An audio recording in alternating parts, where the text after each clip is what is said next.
11 illik karyerası ərzində bir rəsmi oyunda meydana çıxmadan dünyanın bir çox məşhur klubu ilə müqavilə imzalayan Braziliyalı Carlos Kaiser'dən danışacağıq. Videoya keçmədən öncə isə kanala abunə olmağı unutmayın. Braziliyalı Carlos Kaiser 1980-1990-cı illərdə heç futbol oynamadan onlarla məşhur kluba transfer olunub. O futbol tarixinin ən böyük fırıldaqçısıdır. Carlos Henrique Rapasso 1963-cü ildə Braziliyanın kasıb bölgələrinin birində anadan olub.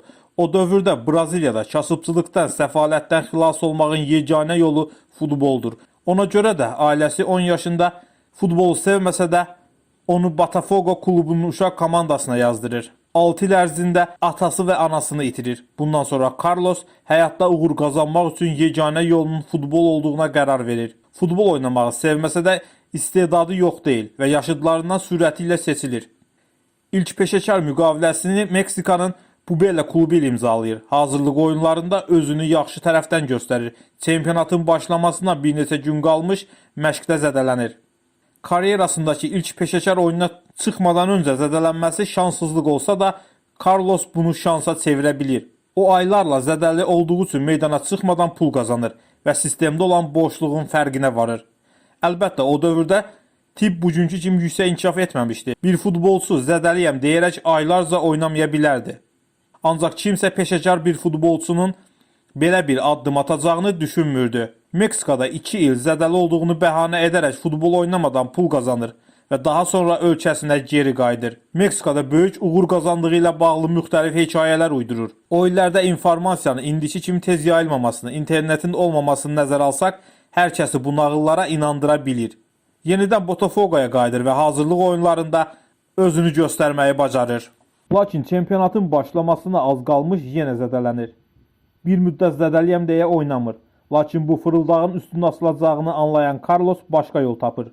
Özünə oyuncaq ratsiya telefon alır və bu telefonla soyunub geyinmə otağında klub binasında güya hansısa məşhur klublarla danışır. O bu fırıldaqlarıyla Braziliyanın Vasco da Gama, Fluminense kimi klublarına transfer olunur. O həmçinin getdiyi hər klubda özünü sevdirməyi bacarır. O klubların idarəçilərinə müxtəlif hədiyyələr alır. Onlarla yaxın münasibətlər qurur. Oynadığı klubun azarkeşlərinə pul verir və onlardan klub prezidentinin yanında onun adını qışqırmalarını istəyir. Klublardan biri onun zədəsini sağaltmaq üçün son çarə olaraq cadügar çağırır. Lakin Carlos onu da aldatmağı bacarır. Maraqlı hadisələrdən biri isə Bango klubunda oynayanda baş verir. Komanda doğma meydanda məğlub durumda olur. Baş məşqçi son çarə olaraq Carlos'u oyuna daxil etmək istəyir. Bu zaman meydanın kənarında isinmə hərəkətləri edən Carlos birdən-birə azarkeşlərə hücum edir. Oyun dayanır. Carlos'u polis ərazidən uzaqlaşdırır. Hakim ona qırmızı vərəqə göstərir. 90 dəqiqənin sonunda Carlos'un komandası məğlub olur. Oyundan sonra klubun prezidenti əsəbli halda Carlos'un yanına gəlir. O prezidenti görən kimi ayağa qalxır və deyir: "Mən sizi 13 yaşımda itirdiyim atama bənzədirəm. Azarkeşlər sizi təhqir edəndə dözə bilmədim. Ona görə də onlara hücum etdim." Bu sözlər klub prezidentini yumşaldır və o klubda qalır. Carlos Braziliyadan sonra Fransaya üz tutur və 2-ci liqa klublarının biri ilə anlaşır. Onun üçün böyük imza mərasimi təşkil edirlər. Mərasimdə ona çiləməsi üçün verilən topları tribunaya göndərərək bir ilkə imza atır.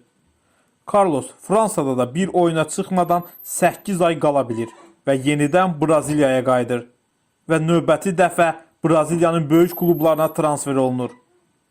Carlos'un ən böyük yalanlarından biri də nənəsinin ölməsidir. O oynadığı hər klubda demək olar ki, nənəsini bir dəfə öldürüb. Bir rəsmi oyuna belə çıxmadan uzun illər futbolçu karyerasını davam etdirib və futboldan böyük məbləğdə pullar qazanıb.